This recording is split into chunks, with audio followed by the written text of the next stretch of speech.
We have a tribe, and we identify with that tribe. And if someone in our tribe wrongs us, we're usually generally willing to forgive them. Where there's neither male, nor female, nor slave, nor free, nor Jew, nor Greek, because all are one.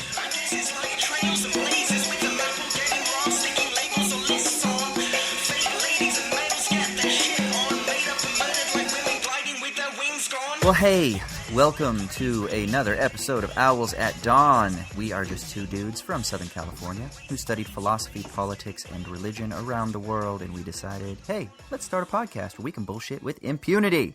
I'm Austin Hayden Smith. And I'm Troy Polidori. Here we go! So our first segment is the Shitty Minute. This is where one of us rants and raves about whatever it is that's grinding our gears this week. Austin, what do you got for us? All right, so for this week, I am going to just keep it short and simple. I'm seeing a lot of motherfuckers on Twitter, and I'm seeing a lot of motherfuckers on Facebook who are regretting voting for Donald Trump. I have no motherfucking sympathy at all for any of you. Anyone who feels bad. Anyone who says, I didn't realize that it was going to cause this much problem. Anyone who says, I thought that he was going to fight for the working class and I realized that he's just a corporatist. Anyone who in any way tries to apologize for their voting for Donald Trump. You know, like when a dog shits on your carpet and you go over and you rub the dog's nose in it and you say no? That's what I feel like doing. No is all I have to say. And rub your face in it. And all I want to just put pictures in front of them looking at that orange-faced motherfucker and be like, that was you. You chose that. You chose that orange-faced clown to be the president of the United States. I have no sympathy at all. Call me calloused. I know this is totally out of character. Usually I'm kind of like, hey, I just want to connect with people. I don't give a fuck. I am so annoyed, and I have seen this so much that people have supposedly voiced regret about voting for Donald Trump. Just like they did with Brexit. Like days after Brexit, people were like, well, I didn't really think it was going to happen. I just wanted to be anti-establishment. Fuck you. I have no sympathy. I'm out. Mic drop. Are you really seeing this, or is this just confirmation bias? Because I haven't seen any of this. Well, but you also have your Twitter feed, modified in such a way that you only get the news that you want to get. So you've got your little echo chamber set up. It's out there, brother. People are saying some shit. Yeah, but are you sure you're not just, picking that stuff out of the weeds because it's confirming your pre-established beliefs? I mean, I'm sure that's probably what it is. I mean, have there been any actual polling done on people who voted for Trump and are regretting it, and that's greater than normal a week after the inauguration? No, I don't know, but even if it's not greater than normal, even if it's 10 people, even if it's a person, I have no sympathy. That's all I want to say.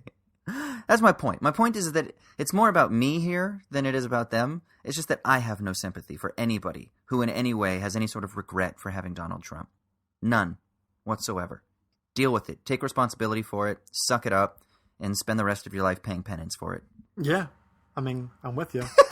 What really confuses me the most, dude, is the idea that I get the Brexit thing being all anti-establishment, right? I'm like, oh, we're going to go against the entire governmental establishment, right? But Trump, it's this weird American idea that a corporate elite can be anti-establishment, as if the establishment itself is not a corporate governmental complex. Right, but that's my point, is there are so many people that did and do, I think, believe that he is somehow anti-establishment. That's the thing that's more surprising to me and more bewildering than anything else. Yeah, no, absolutely. But I do think that there is a sentiment, at least from what I'm seeing. I've seen, I would say, maybe between 10 and 15 retweets or photos of people tweeting out their regret for voting for Donald Trump, or their surprise that the cabinet that he's assembling are as establishment and as swampy as any other appointee that's ever existed. Thinking that somehow he was going to go in and be like this rogue. Remember when they were talking about John McCain being like the maverick? Yeah, somehow that anybody who is a lifelong politician or anybody who is a billionaire would be a maverick or a rogue. And it's this idea that there seems to be some sort of surprise, whether it's feigned surprise or genuine surprise, that he isn't anti-establishment. Even just from some, like I said, even if those are the only 15 people or 10 people in the entire country that are expressing that type of regret, I have no sympathy for that mentality, that disposition at all. I have none. Because if you thought that he was actually anti-establishment, and if you actually thought that he was going to fight for working class people, then you either were just burying your head in the sand, or I don't know. I don't want to be too rude, or you're just a fucking moron. But those I can't see. I can't see any other option, you know? And if you were burying your head in the sand and you didn't know any better, some people would say, but shouldn't you have a little bit of sympathy for ignorance? No, there's no sympathy whatsoever, because the amount of press and the amount of publicity that surrounded the presidential election seems to indicate that there's no way that you could have had your head buried that far in the sand that you didn't realize that that he is who he said he was, right? What was that coach? And was that coach? He's like, they were who we thought they were. Was it Dennis Green? That was like, someone was asking, like, oh, did anything surprise you about how they were? He's like, they were who we thought they were, you know? And it's like, no, nothing surprised us. He is who he said he was, or he is who everybody said he was. There's no fucking surprises here. I have no sympathy. If you voted for Donald Trump and you're upset about it because of, you know, his ban on Muslims or whatever, even though I know people are like, it's not a ban, blah, blah, blah. We can talk about the specifics of that another time. That's not the point. If you are upset about it, fuck you. Yeah, you got to think the GOP does a pretty good job of branding their political leaders, right? John McCain's a rogue, Donald Trump's anti-establishment, Paul Ryan's a wonk, George Bush is a compassionate conservative. There's a long history here. Yeah, the only thing that the left sort of has is what? That Cory Booker is Obama 2.0? Oh my God, yeah. I can't wait for 2 years of that. God. Is that... I know, man. And that, yeah. I think the left has a problem with branding. A big problem with their brand. Makes sense, though. If they're, like, anti-capitalist in any way, then they need to learn how to market, motherfuckers. Well, this will be solved when Mark Zuckerberg runs in 2020. That's right. Jesus. I'll be officially unplugged when that happens. Wait. Do you mean, like, metaphysically unplugged? Yes.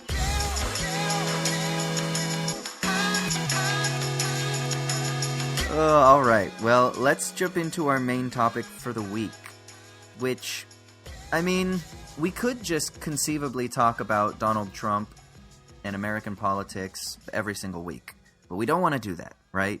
So we want to make sure that we're still being sensitive to real-world events and the popular news of the day, but at the same time, we want to do it from hopefully a deeper analytical perspective, from a more philosophical perspective.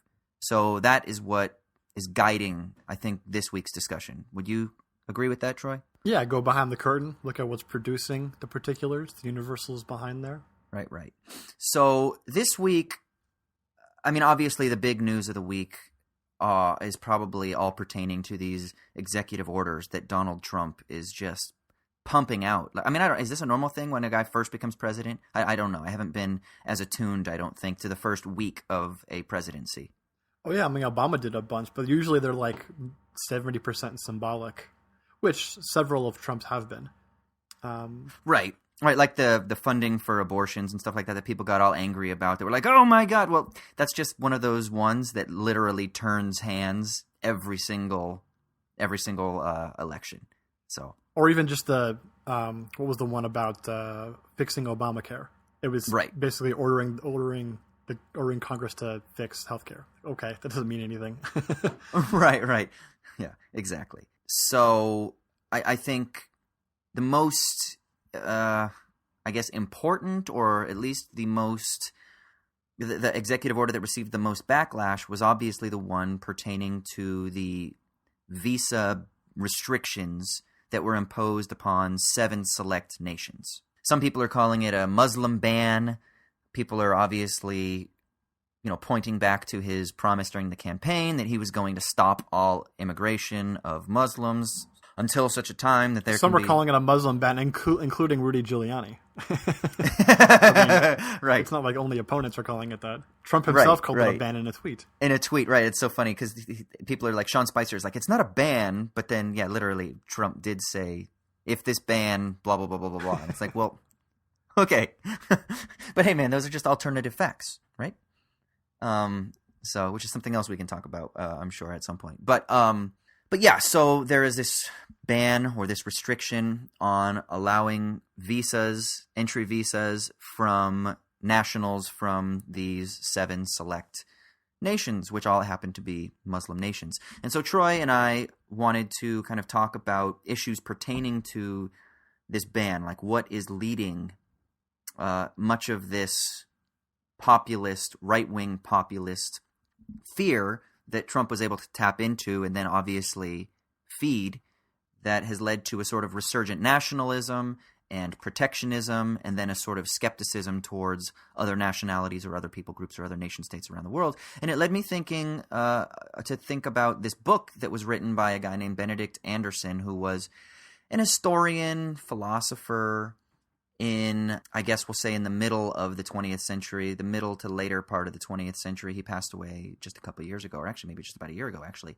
But he was an historian and political theorist who wrote a book called Imagined Communities that explored the origins of nationalism.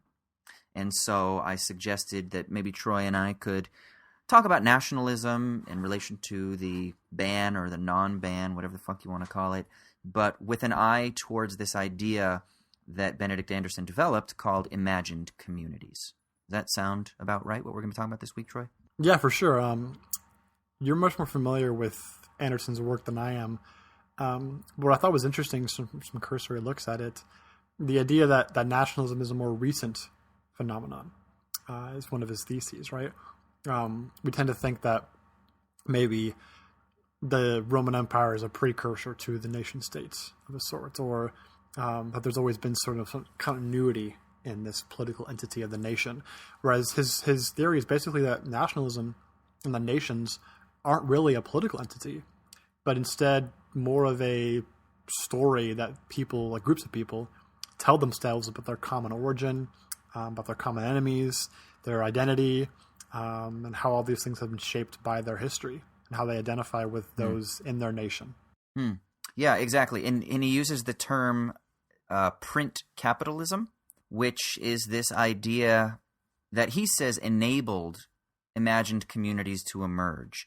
So the first European nation states were formed around their national print languages. So in the text, he spends a lot of time talking about the emergence and development of languages, of particular types of languages. One of the things that stands out in my mind is he talks about in the, I can't remember if it's the last chapter or the second to last chapter, but he's talking about the English national identity, that when you study English history, you look back at the Norman kings or the Norman imperial invasion of Ireland, and it's oftentimes assumed that that was an English identity, that the Norman kings were English.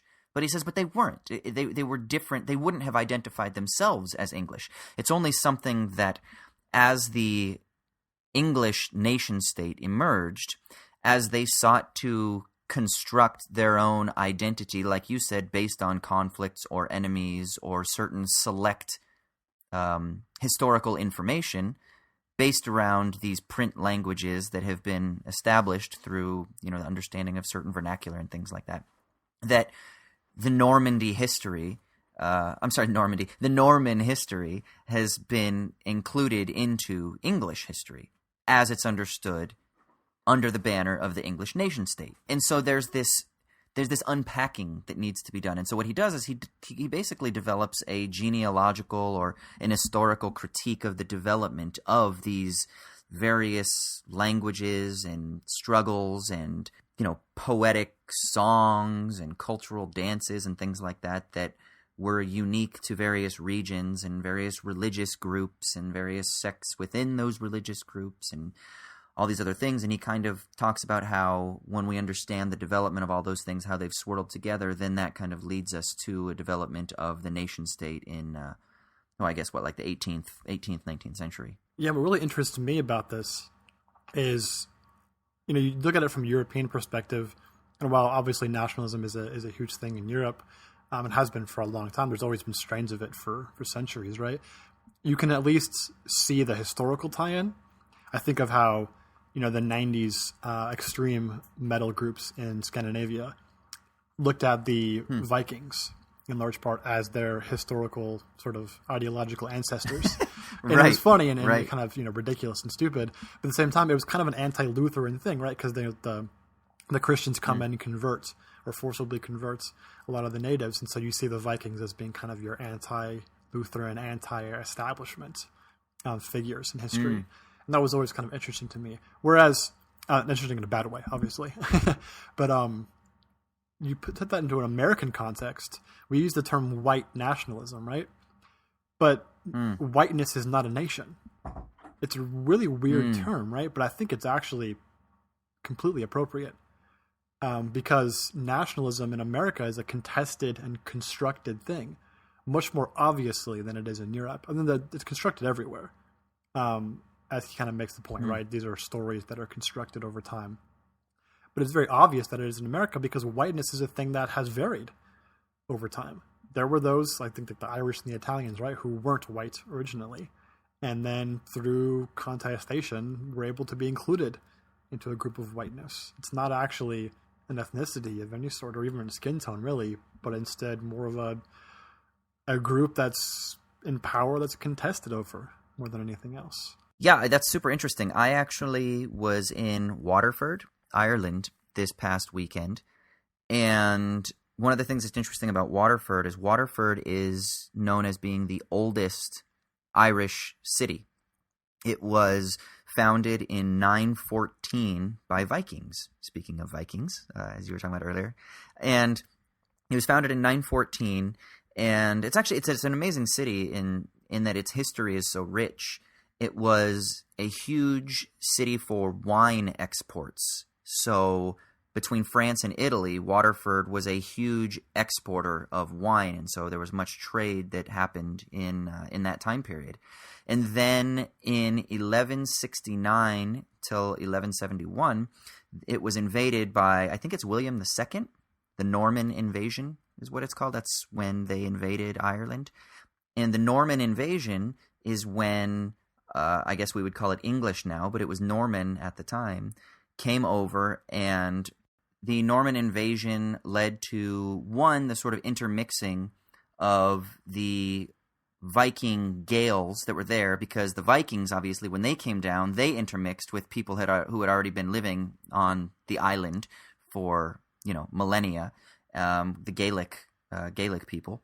And so then you have the Vikings that mix with the Gaels, and I forget what they call them. They call them like I can't remember, but it's basically Viking Gaelic. And then you have the Normans that come over, and the Normans come over, and they sort of intermix with the Vikings and kick the Vikings out. And then you have this sort of hodgepodge of Norman Vikings, Viking Gaelics, then Norman Viking Gaelics, hyphens, that are all sort of like intermixing together.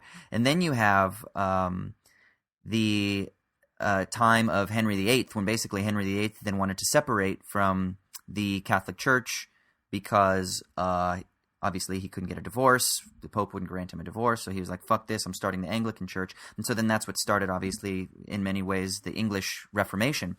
And what you have in Ireland then is you have then the infiltration of Protestantism. So I was sitting there and I was thinking about how, because then you have the invasion of the Normans, and then you have the sort of conquering imperialism of the English crown as centuries have gone on because of their claim to proprietary ownership over these lands that the Normans then claimed in the 12th century.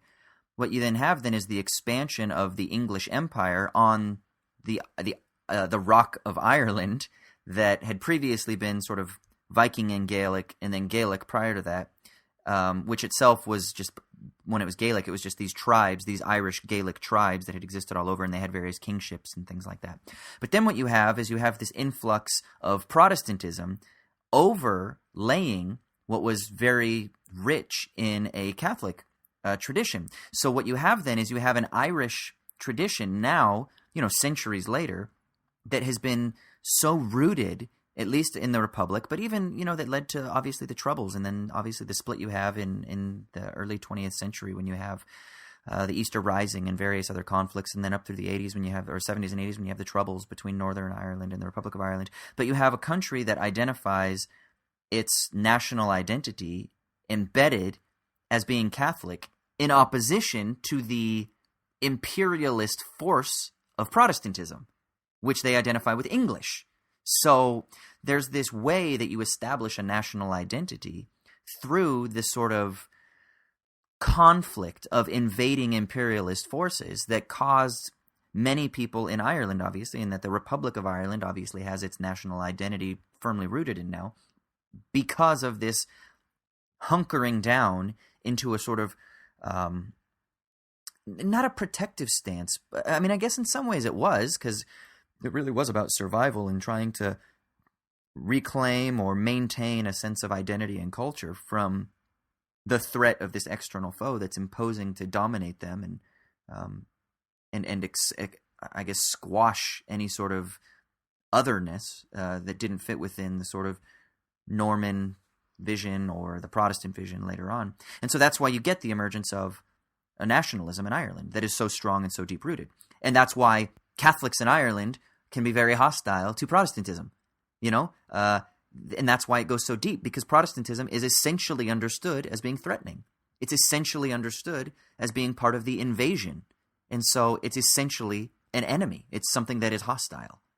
And that's something that even, my friends now, when we jokingly talk about me being a proddy, right? I'm a proddy because I'm Protestant from America, even though I obviously don't practice religiously as a Protestant or anything like that. It doesn't matter. There's this cultural embeddedness that they tease me about because they have that sort of negative sentiment that's attached to Protestantism in any of its guises. So it's I think that kind of fits into what we're talking about. Yeah, and what's interesting there, as I'm thinking about it, is, American nationalism is pretty different. Like, we don't have Catholics and Protestants at war with each other, or a long history of that kind of a thing, right? The distinctions between friend and enemy, and I'm thinking of like Carl Schmitt here, the friend-enemy distinction, or all politics is based upon the friend-enemy distinction, is different, but is sort of structurally parallel or similar, right? Yeah, we don't have Protestants and Catholics fighting over each other. In fact, a Mormon almost became president under the de facto Christian Protestant party, right? In a way that I probably would have been pretty surprised about 50 years ago. Still, those lines exist. They're just, I don't know, what would you say, way more up for grabs, or just constructed in a different way? I think they're constructed in a different way. The identities aren't as rooted in Protestant v. Catholic as they would be in Ireland, which is why you can be Catholic, Protestant, Mormon, you can be Baptist, Methodist, Presbyterian, and you can still have some semblance of being a part of the majority as long as you are white. And we don't mean white necessarily in just your skin tone, but whiteness structurally. As long as you are part of that white power structure, it doesn't matter what your religious affiliation is. Because I wonder why, though. Why do you think America has been constructed that way? As opposed to, is it because it just didn't have that sense of invasion because the white power structure was the invader? So because it's an imperialist power, the infighting within empire, within the American empire, is going to be constructed differently. Whereas if you were talking with Native Americans or indigenous Mexicans, there would be a sort of different understanding of the conflict, and how their identities are shaped would be different, as they would be the oppressed rather than the oppressor. They wouldn't be on the strong side of imperialism. So I wonder if that is kind of the main root reason why we identify ourselves in different ways. Well, is the main difference not just that Americans have a much shorter history than European nations? I mean, well, that's true too. Every European nation exists culturally, at least, or at least they trace back their culture to before the printing press. And so when the Protestant Reformation happens, starts in Germany, right? It's very much a class struggle. It's, worker peasants take on Protestantism and like, yeah, this is awesome. Fuck the Catholics. Fuck the Pope. And obviously Luther's not too down with that and kind of betrays the peasants and everything. But it was very much a political struggle. Do we go with the prince? Do we go with the local prince and his religion? Do we go with who do we side with in this battle? And so religion and politics become completely intertwined in that way. Whereas, in America, we talked a lot about on this podcast as well, that evangelicalism isn't really a religion. Never really has been in the classic sense. It's very much a political and nationalist ideology. It's much more about pushing whiteness as a normative factor in culture, and in being the sort of group in power who gets to decide national values and what exactly we're supposed to do as a group, than it is a set of religious beliefs that individuals have by themselves. That's interesting. And since evangelicalism didn't really emerge until, the later part of the 19th century, early part of the 20th century, as it sort of came out of the fundamentalist movement, then that means that the landscape looked probably different prior to that. And so national identities, or what it meant to be American, was very different. On the other podcasts that I do, I Dig This Movie, we talked about Gangs of New York last week. And I hadn't seen the movie in a really long time, obviously, since prior to my interest in political theory. And it was really interesting to watch the depiction based on historical, loosely based on actual historical events, of the conflict in New York in the, I guess, what was it, middle to late-ish, like around this time of the Civil War, 19th century, when you have this influx of Irish who, like you were saying earlier, they weren't considered white. They were considered non-Native Americans. Actually, there was a group of people that were called the Know-Nothings who actually referred to themselves as Native Americans. And they were English, They were of English origin or French origin or something else. But they referred to themselves as Native Americans, and the Irish were foreigners. And so there is this strange sense in which national identity itself is so malleable and is always shifting. And I think it's so important to understand that. It's something that's enacted, right? It's not something that is. And so you talk about how European nations, they try to trace their lineage prior to the emergence of the printing press, right? And so you have... like in England, you have the rise of the Normans, and then prior to that, what would it be, like fucking Aryan? Well, yeah, Hitler very erroneously tried to trace, Germanic sort of features with, the Aryans. Right? And so you have this idea that there is this purity of what it means to be a European, and there is this strange, it's a mythology that really seems to govern the stories that individual nation states tell, so that they can hunker themselves down into their communities. And that's what Benedict Anderson means when he says imagined communities. It's that these communities, these nation states, really are the product of the individuals who align themselves under these certain conditions, who sing the songs and who say the words and who write the poetry of the identarian community that they align with. So it's this circular sort of imagined construct. Yeah, and I think the key here to point out is that it doesn't matter that this is false. It doesn't matter that we're all mutts and probably can't trace ourselves back to any sort of... Well, if you really want to trace us back to thousands of years... We're all African. Yeah, we have all the way back, we're all African. So it doesn't matter that any of this is false. That's not the point. It's not trying to be true. It's basically giving individuals a way of thinking about themselves that's meaningful. And this is, I don't want to get all like Evo Psycho here, but a kind of basic tenet of evolutionary psychology, which is kind of a bullshit field. Sorry for anybody who does work in that. Shouldn't say it's all bullshit, not that I know that, but a lot of it seems kind of bullshitty, especially the stuff you see in the popular science news press. But the basic idea would be, our tribal attitudes that we had, our ancestors had for, tens and thousands of hundreds of thousands of years, basically boils down to in-grouping and out-grouping. We have a tribe, and we identify with that tribe, and if someone in our tribe wrongs us, we're usually generally willing to forgive them, as long as they sort of show fealty to the national, or to the identity, not national, tribal identity in this case. And we have empathy towards them very easily. Whereas if someone from the out-group does that, we immediately want vengeance. We have this burning anger in our hearts for vengeance, and everybody has that. This is not just a thing that only like authoritarian individuals and douchebags and assholes have. Everybody does this. I would be much more willing to forgive somebody who I consider to have a similar ideological viewpoint as me. Maybe they like the same movies or music, and somebody who's opposite of that and who I just generally wouldn't have any sort of friendly feelings towards does, I'm going to kind of automatically think negatively towards them and not have this automatic empathy. Right. Yeah, exactly. What Benedict Anderson is not doing is he's not saying, well, because it's all imagined communities, therefore there is no value at all in these identities. That's not what he's doing. And at the same time, he's also not saying, well, then, because these identities exist, we also must just simply live within our constructed identities.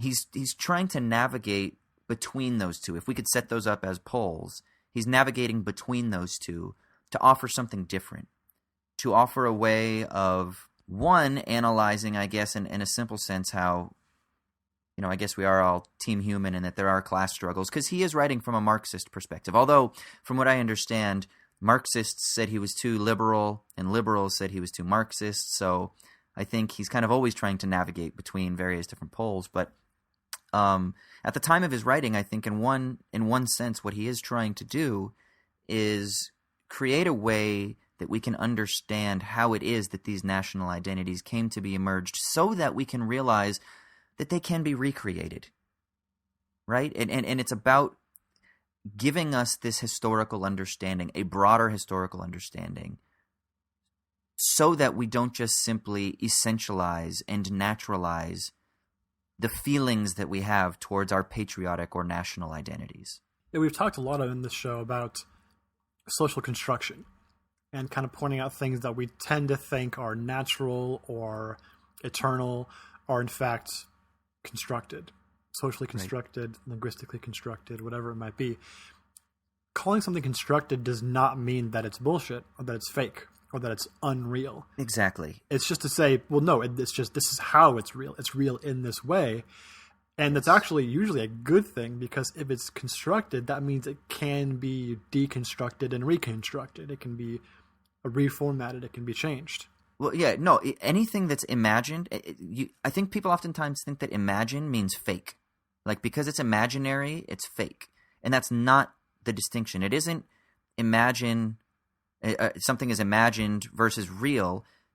It's the things that are real are also imagined. So, like, my chair is imagined in the sense that it is an imagined concept that was constructed through an idea that somebody had.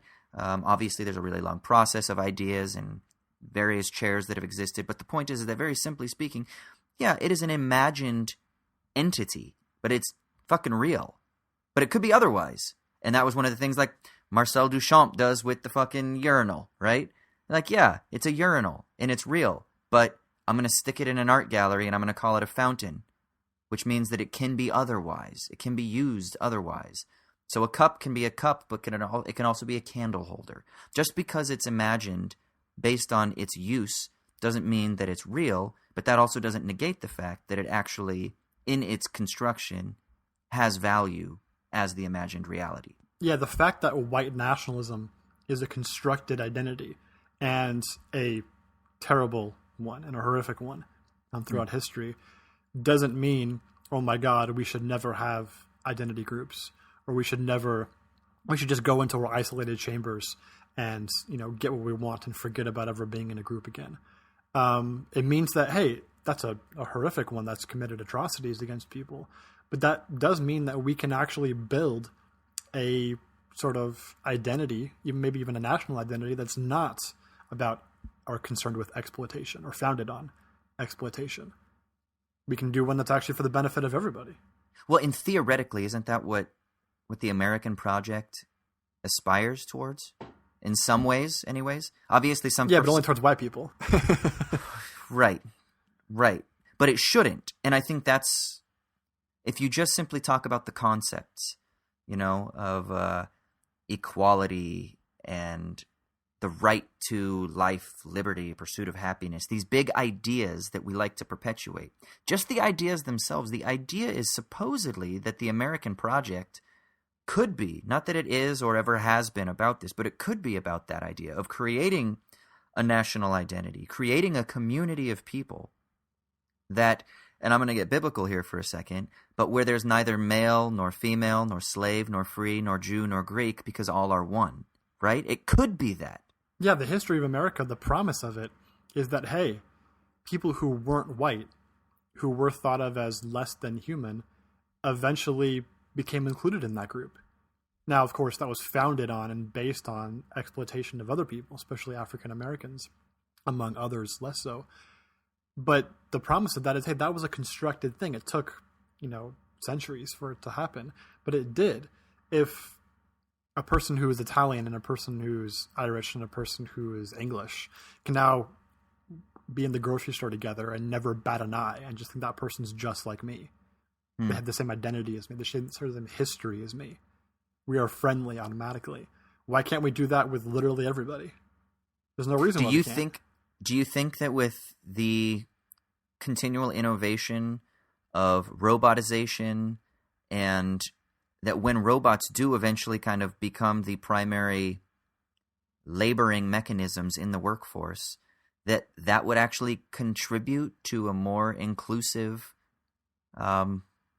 identity? Because, like you said before, there were divisions between Italians, what they call them, Dagos, and Irish people, or what were Irish people called? I can't remember. Mix, right?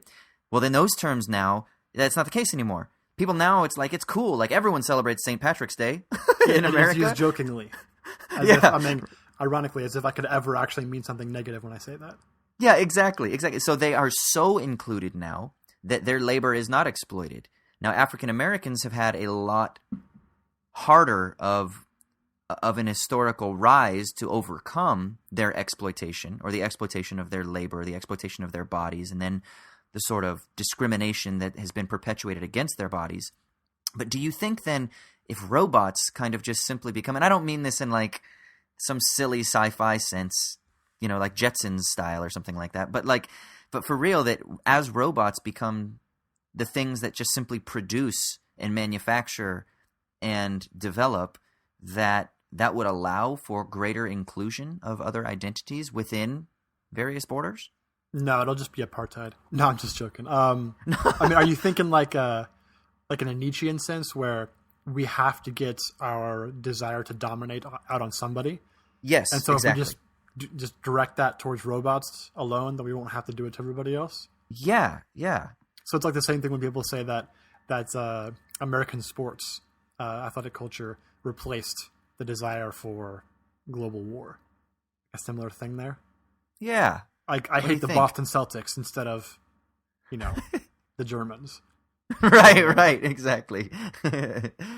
Yeah, what do you think? I don't know. Yeah, I'm not sure if psychologically that would really work. Would we really be able to?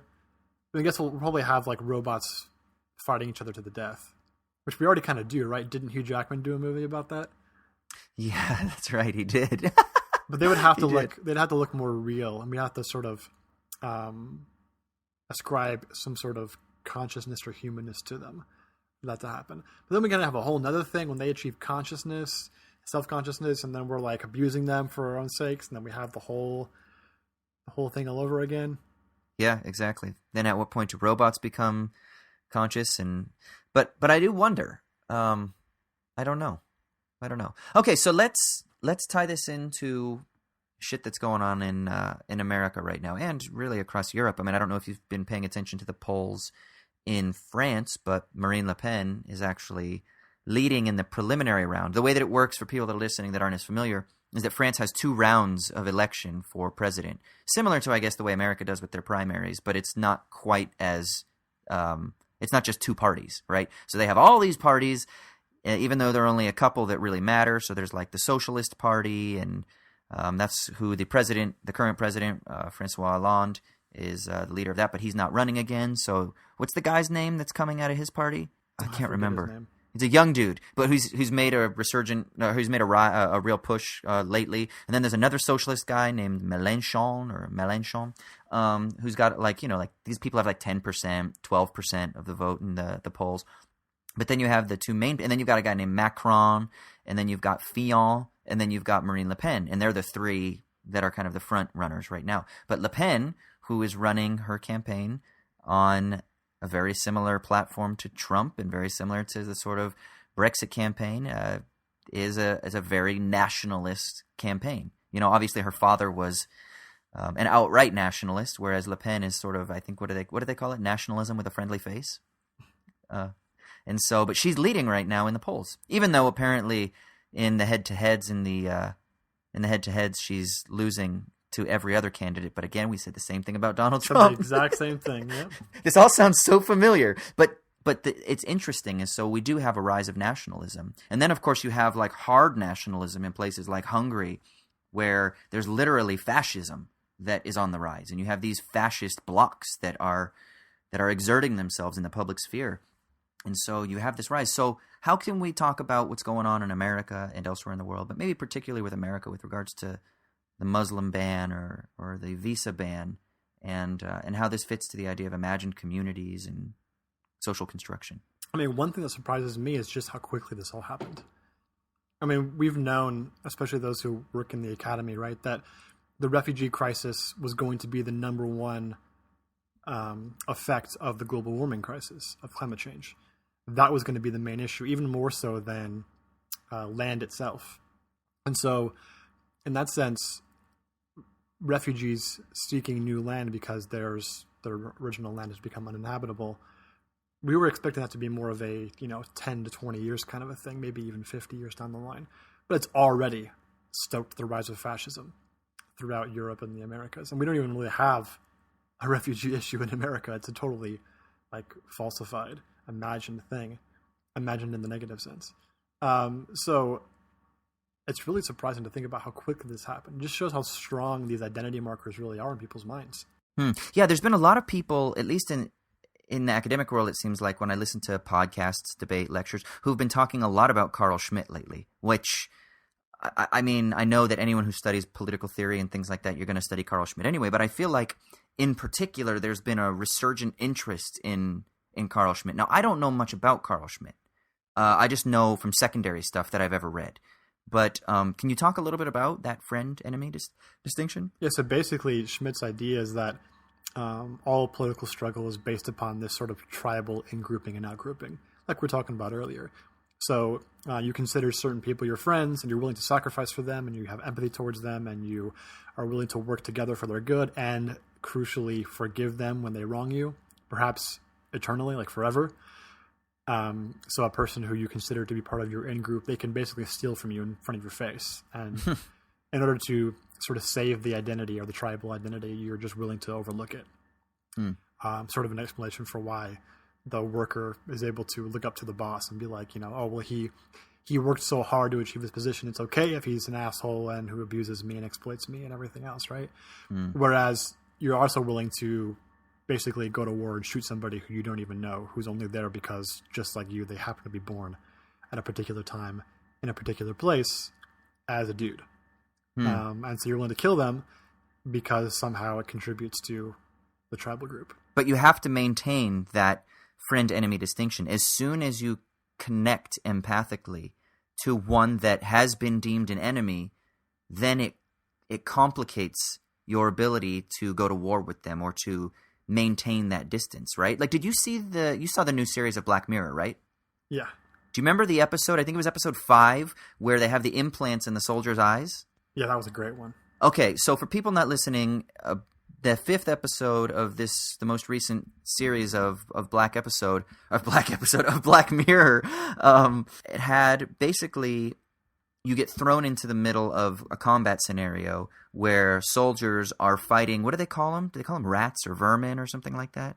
Yeah, something like that. Yeah, they're called like vermin or rats or something like that. And then it shows you, it shows a first-person perspective of these soldiers going in and basically taking out these vermin, and how they basically, from the soldiers' perspective, are these like demon looking motherfuckers. They're these monsters, right? And they're disgusting. They look like the monsters from I Am Legend. Yeah, that's exactly what they look like. And they've got these teeth, and they look like they're just like violent and aggressive, and like they're just gonna kill you. And well, what happens is one of the guys, he starts having a sort of malfunction with his vision, and it turns out that they've got these implants in their eyes that basically make it so that you see these other human beings as monsters. And his starts short-circuiting, and so he starts to see them as humans, and that makes it so that he's unable to continue to kill them as barbarically or to view them as vermin.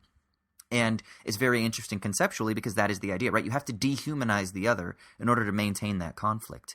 But as soon as you come up close with that person, human beings, we are constructed for empathy and connection. And it is very hard to maintain that dehuman, conflictual siloing off of otherness when you are in close proximity with that person, when you can build something common. And that building of something common can simply just be we're in the same area, or we're eating the same food, or like you were saying earlier, we like the same music, something like that. And you can build from that, and that's how you can create communities that are based on empathy. This is something that I was thinking about also with regard to the Civil War. You know, there's all these statistics that whenever there was supposed to be hand-to-hand combat, when people were in close proximity with one another, they didn't use their bayonets and they didn't kill each other because they were like, yeah, this person's my enemy, this person is the other. You know, that person is representing the North or the South, and that person is the enemy army. But then as soon as you come close contact with, you're like, whoa, that motherfucker's 19 years old, just like me, and I don't want to stick my bayonet through that person.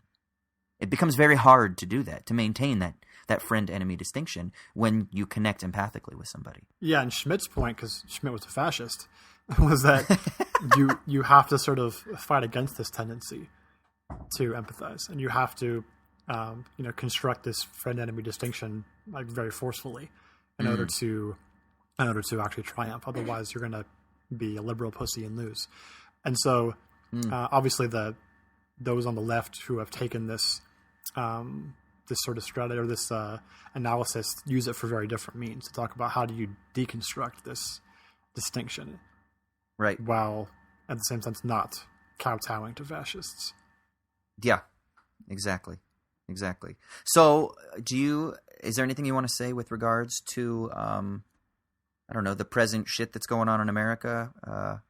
Kind of more specifically, like not just in a theoretical sense, but specifically about how, I don't know, about what you're seeing that's a common tendency, or how it could be overcome, or something that maybe the public discourse isn't paying attention to that it should pay attention to. I mean, I think what we've said already is that when you recognize that nationalism is a constructed ideology, it means that we're going to have natural tendencies towards this stuff.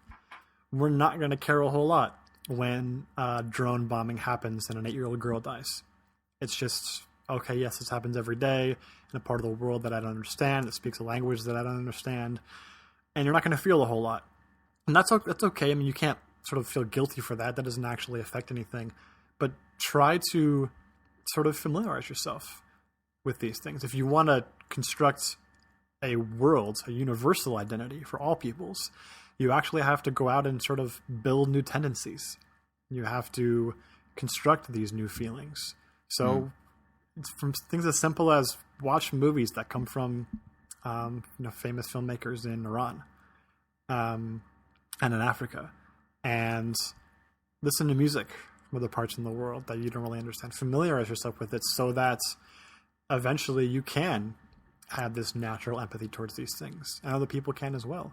Remember that really, I think it's a great scene. Some people might think it's totally wishy-washy, but in American History X, where Edward Norton is in jail, and he's in the movie, he's a neo-Nazi, and he's doing, I think he's on laundry duty with a black guy, and he's a real stereotypical kind of thug black guy, right? And he finds out that they're both huge basketball fans. And Edward Norton loves the Celtics because they're the white team. And this guy loves the Lakers because they're flashy and they got Magic and James Worthy and stuff, right? And even though they're on this opposite side of the spectrum there, he sort of learns to be empathic toward the guy he would originally have just seen as dirt, as less than nothing, as the problem. And while that's obviously oversimplified and you can't just like become friends with everybody you don't like, there's a sense in which there's a truth there, right? It was a constructed thing in his life, and even though it was so solidified as his neo-Nazism was, it was able to be there were cracks in it. Yeah. See, I do think that you can become friends with everybody, Troy. Including the Donald and Steve-O? Steve-O. Bannon? Yep. I don't know about Steve-O. I don't know about the Donald. He's kind of the worst. At least Trump can fall back on the fact that he's an idiot. Yeah. Bannon's just straight up evil. Yeah, that is true. Okay, I take it back. Maybe not everybody. Most everybody. Yeah. All right, cool. Even Celtics fans. Even Celtics fans. Maybe. I haven't decided on that one yet.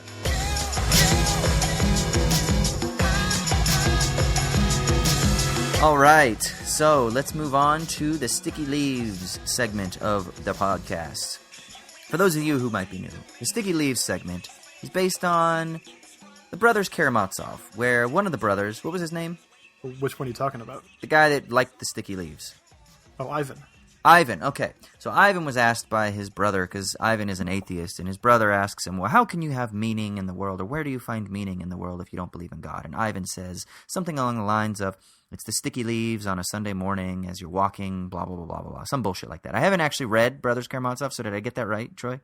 Yeah, more or less. Okay, so what is it that gives you meaning in a world that doesn't have some sort of transcendent standard that applies meaning to the world of materiality? And Ivan says it's the sticky leaves. You know, like for me, I would say it's my celery and hummus dip. Things like that. But fucking gross. But this week, Troy is going to talk about what is giving him meaning in a world that is otherwise devoid of meaning. Yeah, no, I like hummus, just not celery. So for my sticky leaves, I wanted to do a little throwback. I believe it was yesterday was the 20th anniversary of a really important moment in my childhood. And that was when the video game Final Fantasy VII was released for the Sony PlayStation in 1997. Holy shit, that was a long time ago. I can't believe it, right? So let me just... did you play this game? I'm guessing no. No, I did play it. But I did? didn't play it. I didn't play it religiously. I just dipped in and out of it. Okay, yeah, I did play it religiously. And I'm not a huge gamer, never really have been. And I know a lot of real intense gamers will be like, no, Final Fantasy VII is the popular one. Who gives a shit about that? I love the other ones or some other RPGs or whatever. Right. Totally fine. I was looking back on it, reading a couple of things this week about the game. I haven't played it in many years. Here's the basic setup of the game. There's a corporate giant. Their name is Shinra.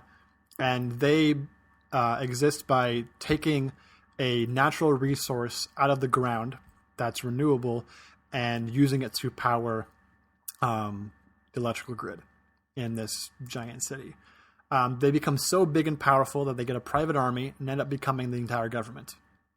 They build a giant tower where the president, who was the president of the company and now is the president of the whole city, lives in this giant tower with his family, and no one else is allowed in, and everyone else lives in slums. A little later, there's a town that used to be a coal mining town, and coal mining has now been removed from the scene because this new form of energy is much easier to extract, much more cost efficient. So this coal mining town is approached by this company and told that if they build a reactor for this new kind of energy, then they'll be able to be a sustainable city once again. And of course, the whole thing was nefariously intended, and the reactor explodes and everybody dies. You begin the game as an eco-terrorist who blows up one of these reactors and fights against this company and tries to bring them down. This is all pretty extreme for 12-year-old me at the time. The game literally begins with you as a terrorist blowing up a reactor in a major city and killing innocent people. Like, it was extreme. This is obviously 4 years before 9/11, so I doubt that the game would have been released had it happened after 9/11. But it predicted quite a lot about the sort of corporate governmental complex and the two. Why have government be in the bed of corporate America when you can just take out the middleman and have the corporate America be the government itself? It's funny how I was reading this article that was talking about the President Shinra in the game has a lot of similarities to Trump in terms of his sort of blinding idiocy and lack of awareness of the actual political machinations that are going on and all these things. And of course, he's not really the villain. His son ends up being the real, like, megalomaniacal, Baron Trump, smart fascist. Yeah, that's what I'm worried about, right? So I just wanted to quickly recap that for everybody out there and say, you know, the game's old, it's 20 years old, but I bet you it still holds up. And they're making a remake. It's going to come out in a few years. Updated graphics and the whole thing because it's such a popular game. But if you have 100 hours on hand, then pick it up. Pick up a PlayStation. Is it one of those? See, like I said, I only dipped in and out of it because it was one of those ones that was a must play, right? But is it one of those endless Monopoly style games that will just go on forever and ever and ever? No, I mean you can do that if you want to. If you want to do literally everything. Right. But I think if each one to play through the main story, it'd probably take you 50 hours, which is a long-ass game. But, you know, that was in a different time. That was the beginning of my political conscience in a lot of ways, my consciousness.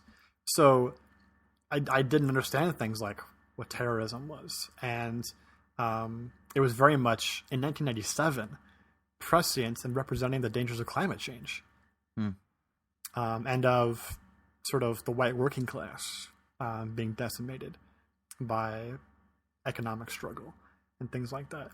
All stuff that, you know, 11, 12-year-old me did not have any clue about, but the game presents it in a somewhat adolescent manner, so you really can understand it and you feel for all these people. And I don't know, I kind of wonder where I would be if that had never been a huge part of my adolescence. So what you're saying is that those damn liberals have been incepting our children's minds since the 90s? Yeah, and then they didn't even hide it. My God, you're literally a terrorist. Yeah. Huh. I'm not going to lie, dude. You make me want to just lock myself away for the next week and play like that video game or any other, you know, awesome, similarly themed, long-form video game. God, I miss playing video games. They were the best.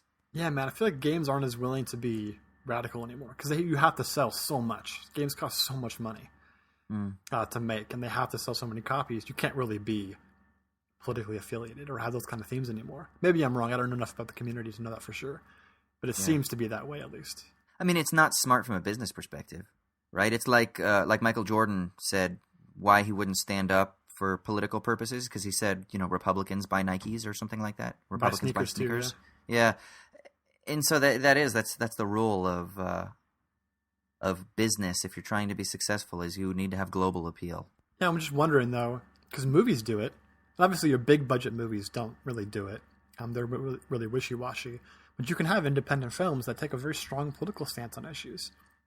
They can afford to alienate a certain audience. Indie gaming is a thing for sure now.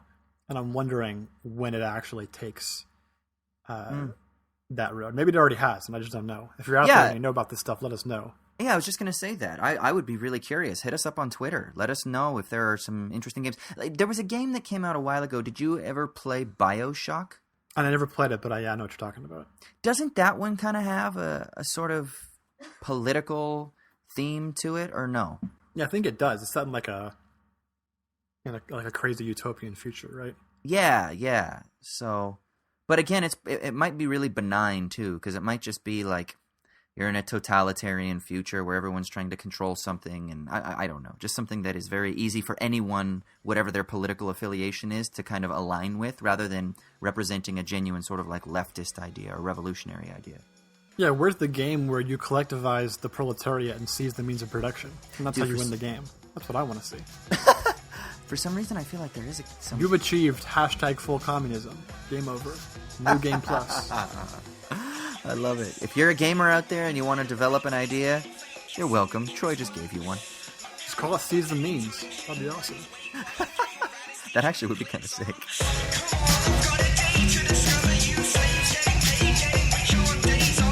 Well, let's move on to our final segment, bullshitting. Well, not our final segment. The final segment for you and me before we kick it over to Michael for hip-hop. Let's just start talking about bullshit. It's going to be one that Troy is going to be really happy to talk about. Ecstatic. What are we talking about this week, Troy? We're talking about the superb owl which I dig owls, so I'm pretty excited actually to talk about this greatest of all owls. Wait, this is what we're talking about, right? Yeah, the superb owl. The superb owl at dawn. We're talking about the Super Bowl. Oh, okay. Now, what Troy, is that again? Let's come on. Don't play dumb here. Let's go. I mean, you're American. This is our most popular holiday, so you know what the Super Bowl is. Why are you not a football fan? Truthfully or more authentically? Less authentically. More authentically. Probably because my birthday is in early February, and I've had the Super Bowl fall on my birthday like 4 times. And as a kid, that sucks so hard because nobody gives a shit about you. Like your family members don't call you. They don't care about coming to your dinner and party and whatever. And none of your friends want to come over because they're all watching the Super Bowl. And so you just go to a movie with your mom by yourself. Oh my God! I'm just kidding. It wasn't that bad. I am so sorry for you right now. I feel so bad. No, that's only half true. It's only half true. Little Troy, poor little Troy at the movies while his family and uncles and brother are all watching football. No, I mean, it wasn't that bad. But still, it did fall on my birthday a number of times, and I kind of hated that. But I don't like football anyway, so I'm not going to say it's like, some grand gesture of like, I'm anti-violence. I don't like people running into each other. Whatever. I mean, I don't like that stuff. Right. But really, football is just like 15 minutes of action and then 3 hours of sitting around doing nothing. And I'd rather just do the nothing. Well, see, it's interesting because you love baseball because of the strategy. Do you think if you understood the strategy of defenses versus offense and shifts and when audibles are called, and it's because, the quarterback understands that the defense is lined up this way, and when this person is here and moving in a certain way because he's studied their plays and he knows their setup, and so he can call an audible to adjust this one player or the blocking scheme to go in a different direction or to open up holes in a particular way? Or do you think that if you understood the intricacies of the chess match that it would help you a little bit? No, I mean, I tried to at one point to really do that. You know what? Basketball has a lot of the same terminology and strategy as football. We talk about the way that like wide receivers run routes. It's very similar to the way that guys cut off the ball on weak side action in basketball. A lot of shared terminology and things like that. But you know what? Basketball has 40 minutes of the action and almost nonstop. And football just doesn't. So it's the Plus, pace. there's also the fact that like it's very programmed in football. It's very coach oriented. Like you set plays and you make decisions. It's very chess like in that sense. Yes. Whereas basketball is much more free flowing and networky. Whereas what one person does, you automatically have to intuitively do a certain action to counter that.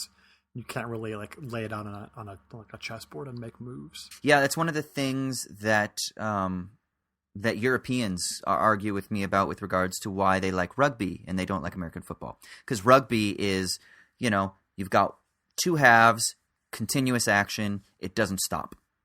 It's not stopping, calling plays, stopping, calling plays, stopping, calling play. It's just perpetual. And so I have always likened it when I talk with them. I say, well, it's like the difference between checkers and chess, And I don't mean that to demean rugby, because I enjoy rugby. I just went to my first rugby match actually a couple weeks ago, and it was fantastic. But it's just they're different in their structure. But so I fucking love football, and I can't wait for the Super Bowl. It is my favorite American holiday. Really? Favorite? Well, I mean Christmas in this, but the reason I like Christmas is because it lasts a month, and it's like the whole month before. Whereas this is just, one day, but there's the build-up. You've got media day, and you've got the 2 weeks of preparation. And then I just love the NFL playoffs, too. And I've got a big man crush on Tom Brady, so... Oh, my God, no.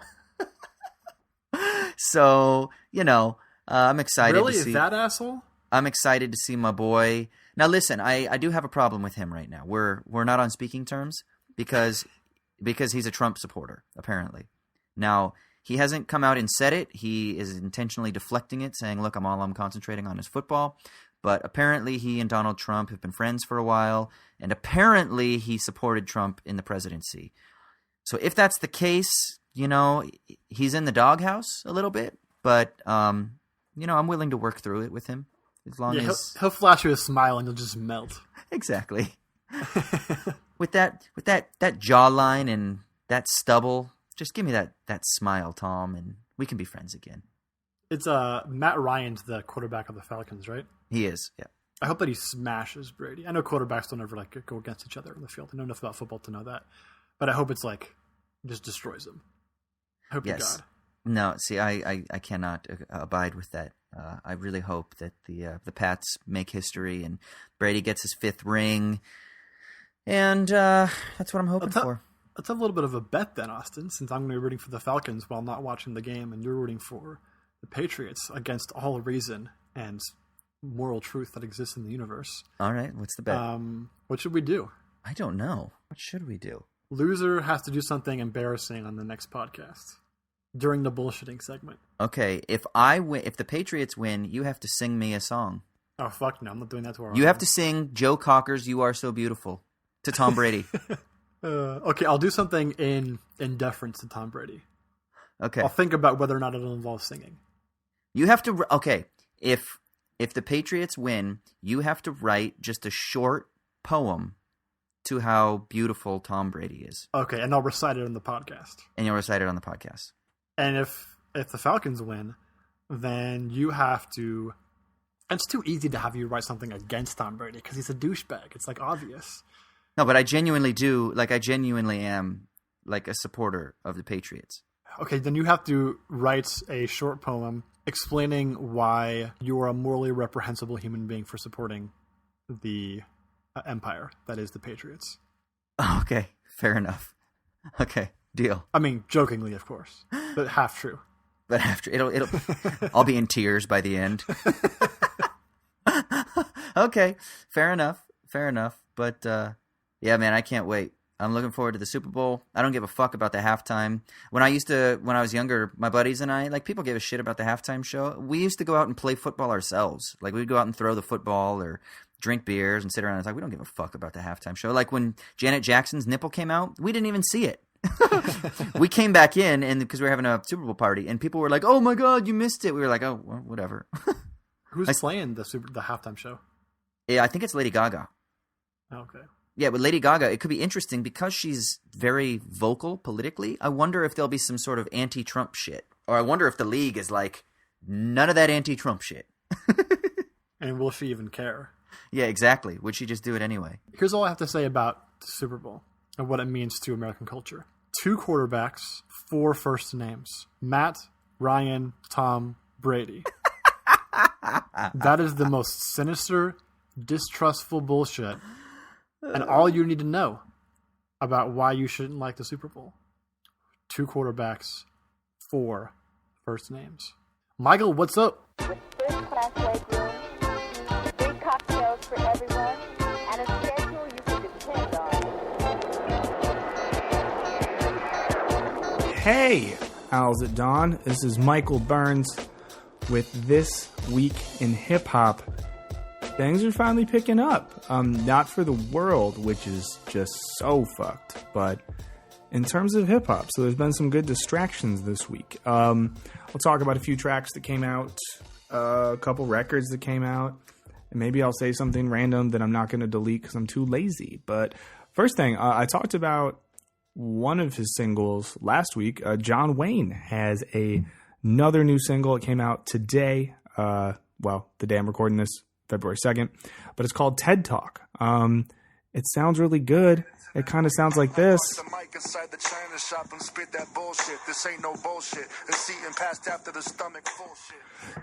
I mean, you've heard him before, you know what he sounds like, but it's really good. It's self-produced, obviously, because he makes his own beats. Off the forthcoming record called TED Talk.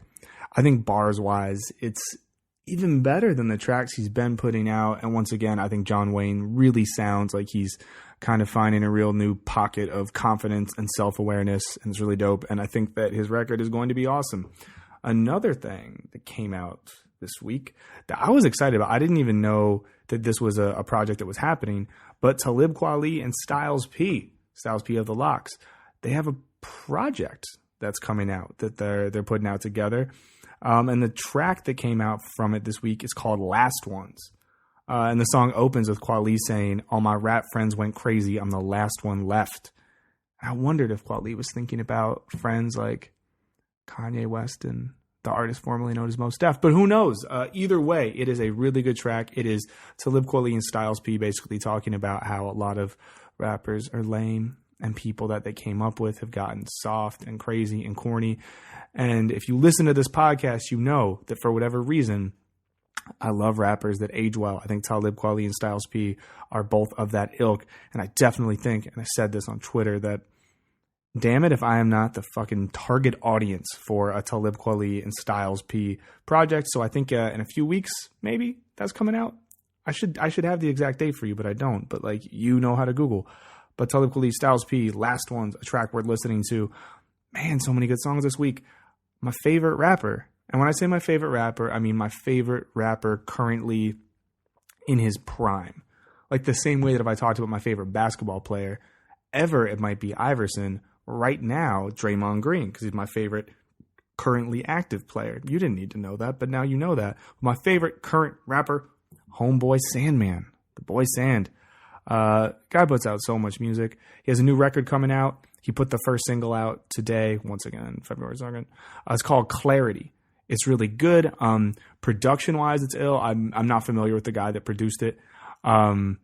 But it's reminded me, I don't want to say that he's going back to a previous style because he would himself get mad at that. But it's back to a really nice, intricate rhyme pattern. Tons of internal rhyme, Homeboy Sandman style, the style that we know and love. They posted a video with the track that's him hanging out in a park in England, which is cool because I live in England and it's nice to see hip hop doing things here. And he's about to go on tour in the US. If you've never seen Homeboy Sandman before, I promise that you'll like it. And if you don't like it, that's your problem, not mine. But those are the three tracks for this week. Jonwayne's TED Talk, Talib Kweli and Styles P, Last One's Homeboy Sandman, Clarity. Listen to all of them. There's some shit I had to leave off this week. That's how many good songs came out. Records. First one, and I'm going to admit, I had never heard of this artist until I read a review of this record on the website Pitchfork, a website that I sometimes talk shit about. But Jansport J, instrumental producer out of Los Angeles, California, put out a record called Pharaoh. It's really good. I think it's like halfway in between the kind of futuristic sounds of someone like Knowledge and Dilla's Donuts. It's a lot of short tracks. I don't know the exact number. It's at least like 20 tracks on it. Really, really good. If you like Dilla style production, you're definitely going to love it. But it definitely doesn't sound like Jansport J is just completely copying that style. He's doing something really interesting with it. Although one of my favorite tracks is a track that's sort of a tribute to Dilla. It's called Away.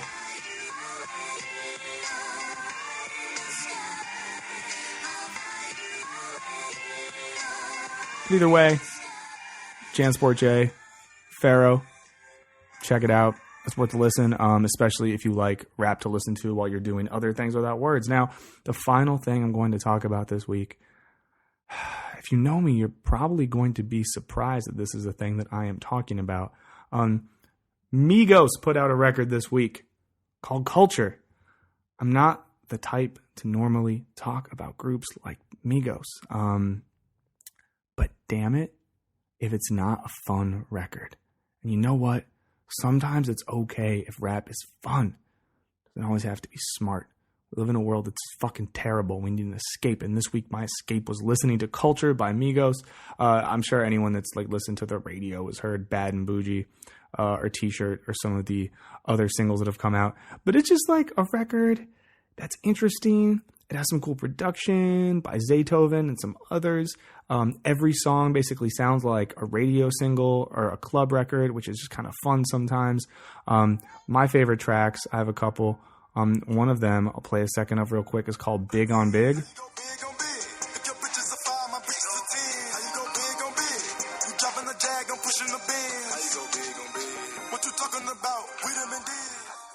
I mean, you might be surprised that I like Migos, but you can't be surprised that I like a song where they're just blatantly rapping about how they're better and have better things. I like really aggressive and really confident rap.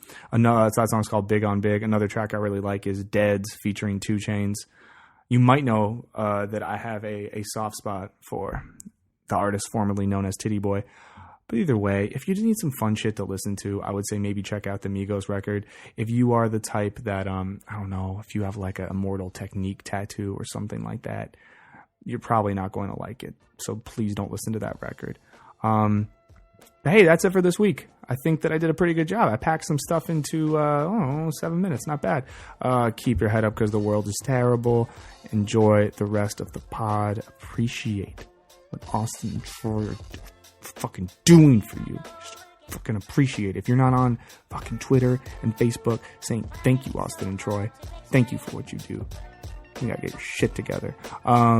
Also, fuck Donald Trump. I'll catch you guys next week. This is Michael Burns with This Week in Hip Hop. Hit me up on Twitter at Mick O'Brien. Be nice to your mom, and I will catch you next week.